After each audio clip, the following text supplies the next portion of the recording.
Shalom, salam sejahtera, dalam kasih Tuhan kita, Yesus Kristus yang selalu mengasihi kita, yang selalu memberkati kita, dan selalu menjawab doa-doa kita sebagai orang percaya. Bapak Ibu yang diberkati Tuhan, saudara-saudariku yang berkati Tuhan, kita berjumpa lagi dalam sharing firman-Mu, pelita bagi kakiku. Mari sama-sama kita buka firman Tuhan, yang kali ini saya ambil dalam Mazmur pasal 128 ayat yang pertama. Mazmur pasal 128 ayat yang pertama, firman Tuhan mengatakan, nyanyian siara. Berbahagialah setiap orang yang takut akan Tuhan, yang hidup menurut jalan yang ditunjukkannya. Bapak Ibu yang diberkati Tuhan, apa yang kita baca tadi merupakan nyanyian siara yang ditulis oleh Salomo. Siara adalah perjalanan kembali, mengingat sesuatu yang telah pernah dijalani. Misalnya kalau saudara datang ke Israel, ke Yerusalem, saudara bersiara ke sana, mengenang kembali apa yang sudah pernah terjadi. Ini disebut nyanyian siara. Sesuatu yang sudah pernah terjadi, yang Salomo ingin ingatkan kepada kita semua. Salomo mengatakan nyanyian siara, berbahagialah setiap orang yang takut akan Tuhan.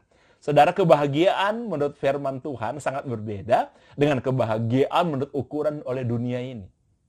Dunia ini mungkin mengatakan kalau Anda ingin berbahagia, Anda harus kaya. Kalau Anda ingin berbahagia, Anda harus sukses besar. Kalau Anda ingin berbahagia, Anda harus punya kedudukan yang sangat tinggi supaya Anda dihormati. Saudara, hal-hal seperti itu yang ditawarkan oleh dunia yang disebut oleh kebahagiaan. Padahal kebahagiaan semacam itu, saudara, itu hanya sesaat.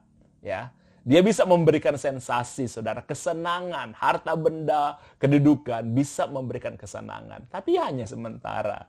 Berapa lama sih kalau saudara punya rumah yang baru, kemudian saudara nikmati, lama-lama akan terasa biasa. Saudara, berbeda sekali dengan apa yang dikatakan oleh firman Tuhan. Firman Tuhan mengatakan, berbahagialah orang yang takut akan Tuhan. Jadi bukan orang yang punya harta yang berbahagia. Oke. Bukan orang yang kaya raya aja yang bisa berbahagia. Tapi yang paling mendasar, yang Salomo katakan. Dan dia mengatakan ini, saudara, bukan orang sembarangan. Ini Salomo, orang terkaya yang pernah ada di tengah-tengah dunia ini. Seorang yang bisa menikmati seluruh kenikmatan duniawi yang selama dia ada. Tapi Salomo bilang begini, saudara, kebahagiaan itu adalah orang yang takut akan Tuhan. Mari saya ingin jelaskan kepada saudara. Mungkin saudara bertanya, apa yang dimaksud dengan orang yang takut akan Tuhan? Saudara yang berkati Tuhan, ketika Daud jatuh dalam dosa perzinahan dengan Bathsheba, dia membunuh suami Bathsheba, itu pengkhianatan yang sangat terbesar yang pernah dikisahkan oleh Alkitab. Ya, dia berzina dengan Bathsheba, mengambil istri Uria, kemudian saudara dia mengatur strategi untuk menutupi dosanya dengan menempatkan Uria di medan pertempuran paling dahsyat, kemudian Uria mati di sana. Saudara, Daud berusaha menutupi semua dosa, semua kesalahannya itu dengan sangat sempurna. Menurut Daud. Tapi tidak ada kejahatan yang sempurna di dunia ini. Tidak ada dosa. Ya, tidak ada perselingkuhan yang sempurna di dunia ini. Selalu saudara akan bocor. Walaupun saudara pikir nggak ada yang tahu. Saya sudah menangani begitu banyak konseling pernikahan. Dan semua orang yang pikir, oh aman, tersembunyi. Oh enggak, saudara. Sebenarnya ada yang tahu. Cuma belum terbongkar aja. Belum boom aja. Nah, Daud menyimpan dengan begitu rapi. Dia menyimpan dengan begitu rapi, saudara.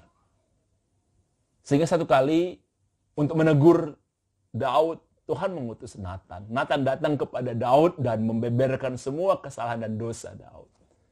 Daud adalah seorang raja yang besar pada waktu itu. Raja yang memenangkan begitu banyak pertempuran. Raja yang sangat berkuasa pada waktu itu. Dan ketika Daud ditegur oleh Nathan dengan firman Tuhan, ini yang menunjukkan Daud sekalipun dia salah. Dia coba tutupi dosanya. Tapi dia tetap orang yang takut akan Tuhan. Ketika Nathan menegur dia dengan firman Tuhan, Daud bertobat. Daud bertobat. Dia nggak melawan. Dia punya kekuasaan untuk membunuh Nathan. Dia bisa katakan kepada Nathan, tutup mulut kamu. Bisa. Tapi Daud ini adalah orang yang takut akan Tuhan. Ketika dia jatuh dalam dosa, dia berusaha sembunyikan. Dan ketika firman Tuhan menegur dia, Daud bertobat. Itu yang namanya orang takut akan Tuhan. Orang yang tidak takut akan Tuhan, dia berbuat dosa, dia berbuat salah, ditegur oleh firman Tuhan, ngamuk. Marah, bantah. Oh saudara, itu sebuah kesalahan. Itu menunjukkan Anda tidak takut akan Tuhan. Orang yang takut akan Tuhan, dia bisa jatuh, dia bisa salah. Tapi ketika dia ditegur oleh firman Tuhan, dia mau bertobat, dia mau berubah. Dan saudara tahu, ketika Daud ditegur, dia bertobat, dia menangis. Dan di dalam doa Daud, kalau saudara baca di dalam Mazmur pasal 51, itu doa Mazmur yang ditulis khusus oleh Daud ketika selesai dia ditegur oleh Nathan. Mazmur 51 ayat 13, di bagian B Daud bilang begini saudara kepada Tuhan, jangan kau ambil rohmu yang kudus yang ada padaku. Saudara, Daud tidak mengatakan begini kepada Tuhan, jangan kau ambil kerajaanku, jangan kau ambil takhtaku, jangan kau ambil semua kemasyuranku. Oh, Daud nggak peduli dengan semua itu. Daud cuma bilang begini, jangan kau ambil rohmu yang kudus yang ada padaku. Pengurapan, penyertaan Tuhan. Daud nggak mau kehilangan semua itu. Dia nggak takut kehilangan kerajaan. Itu yang namanya takut akan Tuhan. Orang yang takut akan Tuhan takut menjalani hidup ini tanpa Tuhan. Pria yang takut akan Tuhan adalah pria yang takut menjalani bisnis tanpa Tuhan. Selalu saudara akan bilang, aku butuh Tuhan. Sekalipun Anda seorang profesional yang sudah hebat, yang sudah punya pengalaman. Tapi orang yang takut akan Tuhan, selalu membutuhkan Tuhan dimanapun dia berada. Saudara, ketika Sadrak, Mesak, dan Abednego, saya selalu memberikan contoh kepada mereka tentang Sadrak, Mesak, Abednego. Kalau saudara dengar beberapa khotbah saya, Sadrak, Mesak, Abednego ketika diperhadapkan saudara untuk menyembah berhala atau mereka kehilangan nyawa mereka. Kalau mereka tidak mau menyembah berhala, mereka tidak takut kehilangan nyawa mereka. Mereka tidak takut kepada dapur api. Tidak takut, saudara. Mereka nggak mau kehilangan Tuhan. Mereka lebih takut mereka nggak apa-apa kehilangan nyawa, dibakar dalam dapur api, daripada kehilangan penyembahan mereka kepada Tuhan. Mereka tidak takut. Daniel ketika diancam juga akan dibunuh, saudara. Dia menjabat jabatan yang sangat tinggi, saudara, di Babel pada waktu itu. Tapi dia nggak mau menyembah berhala. Dia diancam akan dilempar di gua singa. Dan itu kematian yang sangat menyiksa. Dicabik-cabik oleh singa. Tapi Daniel nggak takut. Daniel nggak takut. Dicabik-cabik oleh singa, dia nggak takut. Daniel adalah orang yang takut akan Tuhan. Kehilangan nyawa dengan cara yang sangat menyakitkan. Daniel nggak takut.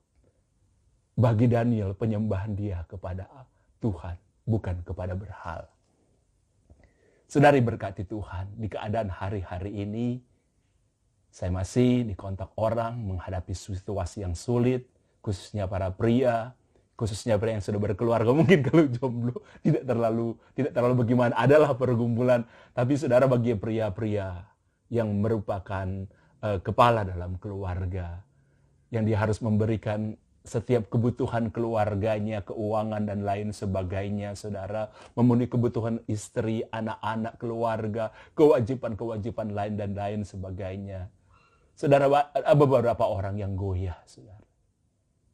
Tapi saya bersyukur mereka masih datang kepada hamba Tuhan. Pada hamba-hamba Tuhan, termasuk saya juga, mereka cerita, mereka curhat dan lain sebagainya. Saya bilang, Pak, jangan takut.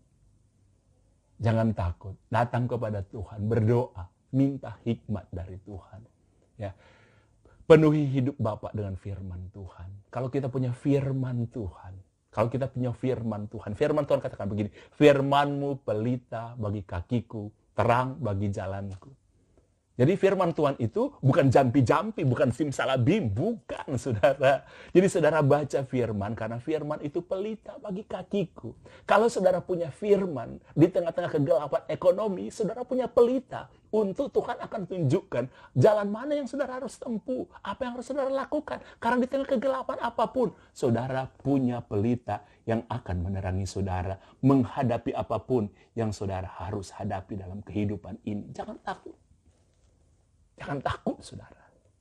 Kita lebih takut kepada Tuhan daripada kita takut kehilangan Tuhan, daripada kita takut menghadapi keadaan apapun. Saya secara pribadi sudah melihat itu, bagaimana pertolongan Tuhan. Dan selalu saya berdoa, saudara, supaya saudara akan menerima pertolongan Tuhan.